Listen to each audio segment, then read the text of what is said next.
Hello everyone, welcome to our channel. So guys, जैसा कि आप लोगों को पता है कि बीए सेकेंड ईयर का एग्ज़ाम के हम लोग कुछ सारांश भी लेकर आ रहे हैं। तो आज इसी तरह हम लोग एक सारांश के बारे में बात करेंगे जिसका शीर्षक है बाबर की ममता।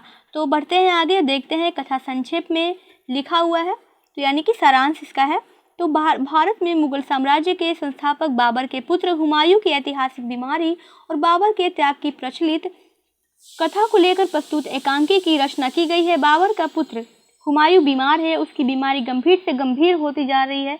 सभी चिंतित हैं। हकीम के चेहरे पर भी हवाइयाँ उड़ रही हैं। बाबर आगरे में नहीं है, वह आगरे के बाहर धौलपुर में है। उसे हुमायूं की बीमारी की खबर दी जाती है। वह आगरा लौट आता है। सीधे वह हुमायूं के कमरे में पहुंचता है। हुमायूं की पलंग के पास उसकी माँ माहम बेगम बैठी हैं और बाबर हुमायूं की हालत के संबंध में जानना चाहता है।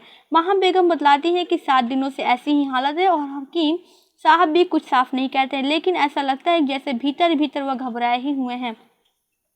बाबर को देखते ही माहम बेगम का धैर्य का बांध टूट जाता है। वह दीन स्वर में गिड़गिड़ाने लगती है कि मेरी तो मात्र एक ही संतान है। बादशाह के लिए तो कई लड़के हैं। मैं हुमायूं की मौत नहीं देख सकती। बाबर उसे सांत्वना देता है कि हुमायूं हमारी आंखों की रोशनी, दिल की उम्मीद और जिंदगी का सहारा है। हुमायूं के लिए वह एक बार मौत से भी लड़ सकता है। बाबर हकीम को बुलाता है और हुमायूं की बीमारी के संबंध में बात करता है। हकीम साहब अपनी असमर्थता प्रकट करते हैं। मैं तो शहजादे की बीमारी को अपना इम्तिहान समझ रहा हूँ। मेरा दिल तो रंज से ही बैठा जा रहा है। तो ऐसा हकीम साहब बोलते हैं और हकीम की इस बात से बाबर चिंतित और गंभीर हो जाता है। इसी समय अबुल बका का प्रवेश होता है। वे बाबर की एक वयोवृद्ध धर्मात्मा सेनापति है। बाबर उसका स्वागत करता है। वे शहजादे का कुशल क्षेम पूछते हैं और यह जानकर शहजादे की हालत अच्छी नहीं है, उनको भी काफ़ी रंज होता है। अबुल बकर बाबर को परामर्श देते हैं कि ऐसे अवसर पर सबसे प्रिय वस्तु यदि ईश्वर को भेंट की जाए तो लाभ हो सकता है। मेरे उस्ताद जिनकी बात के खिलाफ आज तक मैंने कुछ होते नहीं देखा, जिन्हें जहाँपना भी अच्छी तरह जानते हैं, कहा करते थे कि ऐसे मौके पर सबसे अजीब चीज़ खुदा ताला को भेंट करने पर अक्सर दम तोड़ते हुए मरीज को भी भला चंगा होते हुए देखा है। बाबर को बुश्ते चेहरे पर खुशी की चमक आ जाती है। वह अपनी सबसे प्रिय वस्तु अर्थात अपने आप को खुदा को भेंट चढ़ाना चाहता था। किसी दूसरे चीज़ को कि कौन कहे, हम खुद अपनी ज़िंदगी खुदा के सामने हाजिर करते हैं। बाबर के इस निर्णय पर अबुल बका और हकीम भी स्तंभित हो जाते हैं। वे बाबर को समझाते हैं कि इतने बड़ी बलिदान की आवश्यकता नहीं है।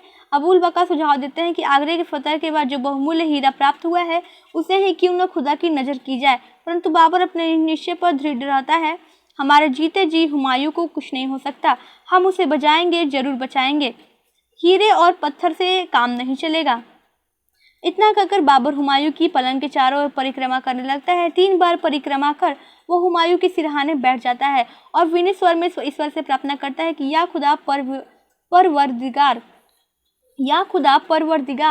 तेरी मेहरबानी से मैंने एक से एक मुश्किलों का फतह हासिल की है।